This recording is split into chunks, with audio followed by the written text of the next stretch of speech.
Hello, I'm Richard Vobes, the Board Explorer. Welcome to my Sunday chat. It's the 17th of January. Well, I'm making a point of this because I cocked it up last week when I got the date wrong. I actually record this on a Saturday for Sunday because it goes out early in the morning and it's just easier for me to record it on the Saturday. And sometimes I make these little mistakes and people are very quick to let me know that I've made a blunder that I probably already know and go, oh dear. And then about half a dozen people go, don't you know it's this date, it's this date. It's like, yeah, I know. So I'm making a special effort this time. It is the 17th of January 2021 as I record this, but you could be watching this at any time. So it doesn't really matter, but it's useful for me to know when this goes out. So this is my opportunity to just catch up with a few news and bits and bobs that's going on and reaction to things that have happened in the week with my lovely viewers. So thank you very much for tuning in and watching. And can I say a big thank you to Erica. Erica's husband apparently is in the habit of buying things, clothes, and if they don't fit, he's not very good at sending them back. And he seems to have accrued a number of T-shirts and some jeans.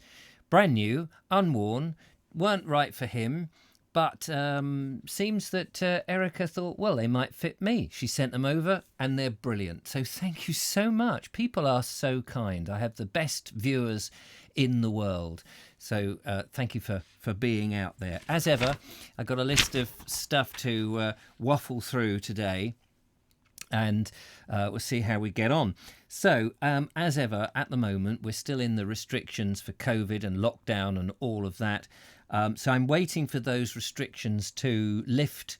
Let's hope they do sooner rather than later. And then I can get back to one of the series that I'm trying to complete. And I do want to complete it, have every intention of completing it. And that is, of course, the Sussex Border Walk. And I need to get over to Pagham, which is about half an hour away from me, and then start over there. If we do get some very nice weather and I can get out nice and early so that I'm safe and away from anybody else, of course, because there will be walkers and places because it is a place of beauty. But that's where I've got to start from because that's pretty much where I left off. I will try and do that because obviously this is my job. It's the only way I earn any money, and you are allowed to travel for your job. So it's not just technically exercise, but I'm trying within the spirit of it to stay relatively local.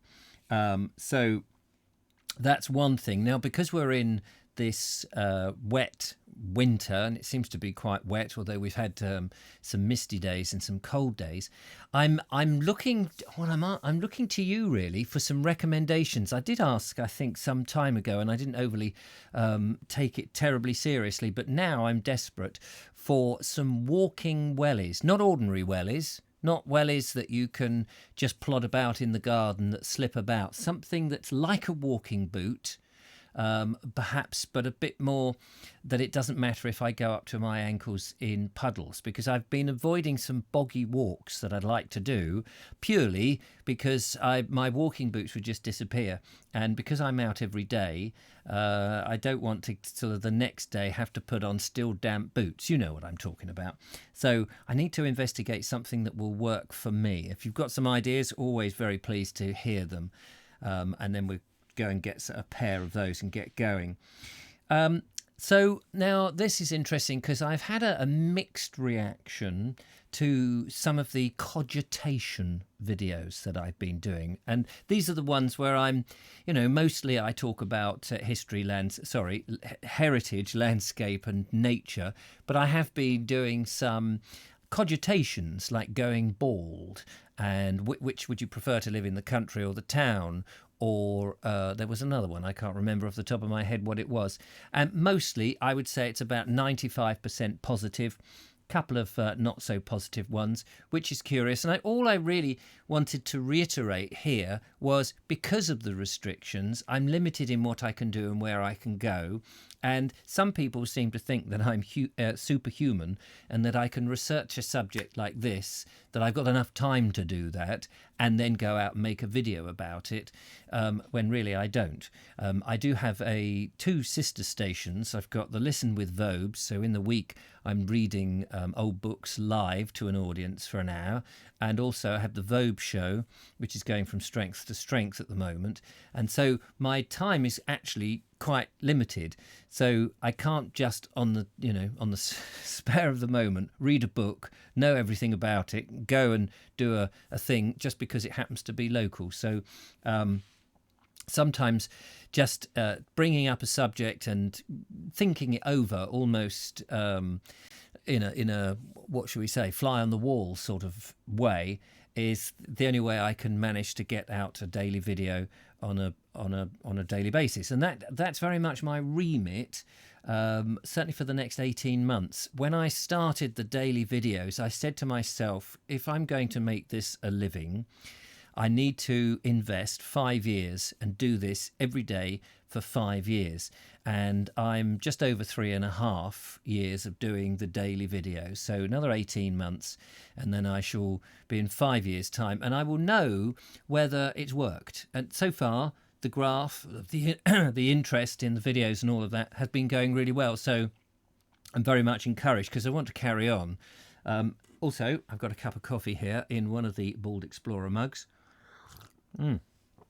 Lovely coffee. But thank you, by the way, to all those people who've been buying the Bald Explorer mugs. They are available at baldexplorer.com. You'll see a link at the top there to the shop.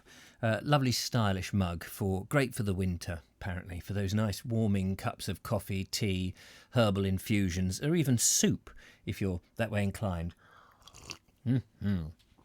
I like that. Talking about the Vobe show, one of my sister stations, that, as I say, is going really, really well. Very pleased. We're getting quite big audiences live now, seeing as I don't really promote it anywhere. And this week, I've been going, because of the restrictions, and we can't get guests in here, and usually once a week the lovely Julia is in on the show, and occasionally in the past we've had other guests, Mr. Suggett and even Dumpman, and various people have come in and been guests in the show. Of course, at the moment with the restrictions we can't do that, so I've been trying to work out how to bring them in remotely. Now there are, I know, these other services like StreamYard that other people use, but I've got a piece of software which doesn't cost me anything, which is always good. And I've been rooting around. If you'd been anywhere near the studio or watching any of the live shows that I've been doing, you've been realised that I'm trying to bring Julia in remotely so that we can do our live show together. And I've been working out fold-back loops and trying to stop phasing and all sorts of technical stuff. Actually, it's been quite a headache to get it out with all the gear that I've got without having to resort to any more cash. And I think I've got it. I think we've worked it out. So people can phone in, and I think Julia can hear the phone call and respond to it from where she is, and so on. And we can see Julia. So we're slowly improving. And it will get better and better. I'm enjoying the live shows very much. I do enjoy that. So keep watching for that. If you've not tried it, then give it a whirl. It may not be your cup of tea, but we've been opening it up to art.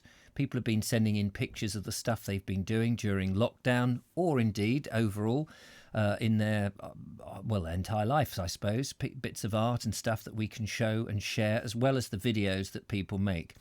Trying to make the show as interactive with the audience as possible. So that will grow as we go on. But technically it does occasionally have its little hiccups, but some people say they like the fact that it's just a little bit raw and not too polished. And I quite enjoy that too. It takes away a bit of the pressure.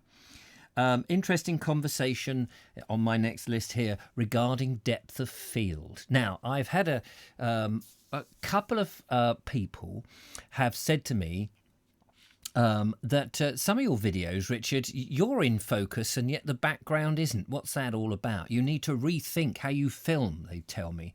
Now, I believe that one person in particular who feels strongly about this isn't actually a patron or supports me in any shape or form, but enjoys the videos. And it's interesting because what I've been trying to do is to improve the overall quality of the video. And there is something when you film with DSLR cameras and mirrorless cameras and good quality film cameras, there's this thing called depth of field, so that I can be in focus and the background is out of focus, so that you concentrate on the subject rather than everything. Now, when you film with a little GoPro, it does put everything in focus, and your attention can wander. Now, it's down to the filmmaker to guide the attention in a video. And I'm trying, and so this process is called the so-called cinema look. If you watch proper feature films, the way they're produced, the subject is in focus and what's not important at that time is not. Now, when it is important, they pull focus. So you might have something in the foreground here that's out of focus. If I do that, my hand is out of focus, and then I'm in focus, but they can pull focus between the two, which is great if you've got a cameraman, but I haven't. So the other option is to have everything in focus. Now, that to me is not as good as being able to take the attention. But, you know, some people have a problem with it, and I apologise that you have a problem with it, but I am moving more to make the overall feel of the programme that I make better. Now, doesn't happen on every video, because sometimes when the weather is rubbish, I have to go out with a GoPro. That's a very tiny little lens, and it's very wide, and there's no depth of field at all, and everything is in focus probably from about, I don't know, 6 inches. Very pinhole camera-ish. It has its place, I agree, but what I'm trying to do, as I say, is just give a different feel, a bit more of a quality feel to the production. It also satisfies my own filmmaking skills and needs, really, and so there is an amalgamation on that. But I just thought I'd mention it because it was a conversation that people have sort of said, oh, that's an interesting thing. My story. So I have been revealing over the last, well, since the original lockdown, I think, every now and again, my story, a bit of my background, and it seems to have gone down very well.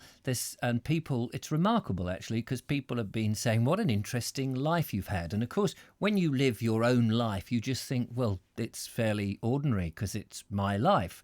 But clearly, it is unusual and therefore, I suppose, interesting to other people. And I think that's the same with everybody. I think everybody's got stories that would fascinate each of us. But as people have encouraged me to do it, I will continue to make some of these, particularly on the wet days when it's not so easy to get out, and during these restrictions, of course. But I don't want to do them too often so that they keep coming up. And sometimes I get requests of something I've talked about to do more on. So, for example, somebody said on the one where I was talking about when I went to Lodge Hill as a sort of student, and I hypnotised a fellow student, they said, oh, I'd love to know more about that hypnosis and the hypnosis that you've done and that sort of thing. And I thought, well, I could talk about that. It's sort of a bit off topic, but I don't know how you feel about it. You know, there's some things that I could sort of, I feel at the moment we're in this, we've just got to be flexible, and I need to be able to produce a video every day because that's my sort of remit. And sometimes they might just drift off the original niche of the channel. Hopefully they're still interesting. So, you know, forgive me if not every video is to your taste, is basically what I'm saying. At the end of the day, I've got to do what I've got to do to get a video out. I hope that's all right. So that's that. I meant to bring in the studio a book that I'm reading, which is in the other room actually, and talk about that. But I'll leave that for next time because I'm only halfway through. So I was going to talk about that, but maybe I'll finish it by next week. I did see this video about a guy who read a book in a week, and I was very impressed. And I'd love to be able to read a book in a week, because think, over 50 books a year that you would be able to read. But I'm hoping, with all the other activities that I'm getting through, that at least I could read a book a month. That's 12 a year. That's something, isn't it? Rather than just ad hoc. So hoping to get to that point at least. I absolutely adore reading. I just don't get as much time doing it. I don't know if you're like me, that when you sit down and you start to do something like reading, which is very important, I think, that at the same time I feel guilty. I feel guilty. I should be doing something else. And so it doesn't get done, which is a bit of a shame. And then I get up and sort of go, oh yeah, I've got all these emails or all these comments, or I need to bring some wood in, or I better go shopping, or there's always something, isn't there? And finally, making videos on the phone. Oh, yes. In the Vobes show, particularly, people have said to me, we'd love to send some videos in, but we don't know how to do it. And now there's a myriad of YouTube channels on how to make videos. But of course, I suppose sometimes it's easier to watch something if it's somebody you know and trust. So I thought, well, maybe at some juncture, I could do some how to... The basics on making videos. And I've sort of talked about this a bit before. And because some people don't have all the gear, of course, they may just have a phone and they want to be able to do it all on their phone. And that may be true, because every now and again I'll get an email from somebody who says, Richard, you know what? You know, your videos have inspired me to go out on a walk and video part of it and send it to my friends and family. And I get these sort of emails and I think, oh, that's brilliant. How lovely. And so I guess there may be more people who want to do that sort of thing, only they don't know how it works. So maybe specifically for that sort of purpose, making walking videos, I might make a series. I don't want to sort of not do the rest of what I normally do, because I don't want to just do something specific for just one tiny part of the audience. But so we may bring that in. The only thing I would say there is I'm used to now, and have been for many, many years, using much higher end equipment. And so I don't do anything other than, you know, the odd clip on my phone. So I'd have to work out how you can shoot the video and edit it on the phone. I find the phone with my fingers far too fiddly. I much rather have two screens, make sure the sound is great, look at the colours, get the transitions working. But presumably, and well, obviously there is all this software that you can download and do stuff on your phone. So I'll investigate that. Don't expect miracles that it's going to happen immediately. But I just thought, yeah, if that's something that is of useful, I'm very happy to do these things, because I very much appreciate the fact that you guys watch the videos, you support what I do, and I'm trying to, you know, throw that back to you as a thank you. So that's the plan. Anyway, there we go. I think that's about it. Probably missed out millions of other things that I could have talked about, but I don't want to waste your time. Thank you very much for everything you do. Don't forget you can become a patron. Go to baldexplorer.com and you'll see how you can help me keep these videos going. A small donation of a couple of quid a month, if you're getting enjoyment out of it, or buy a mug or whatever, would be great. Cheers, by the way. Very nice. And of course, don't forget to follow, like and subscribe. If you haven't, thumbs up always helps. And check out the other channels that I do. Listen with Vobes. We'll be starting a new book in a couple of weeks, I think, because we're getting close to the end of the current book. And the Vobes show, of course, and the Naked Englishman podcast, which will be going out every day. So that's it, apart from probably Sundays, because I do this chat, so then I run out of things to say. Thank you so much for watching. Look after yourself. Stay safe. Keep smiling. Keep positive if you can. 2021 is actually going to be a good year. I feel it. Once we get out of these restrictions, it's going to be so much better. Take care and look after yourself. Bye-bye for now. Bye-bye.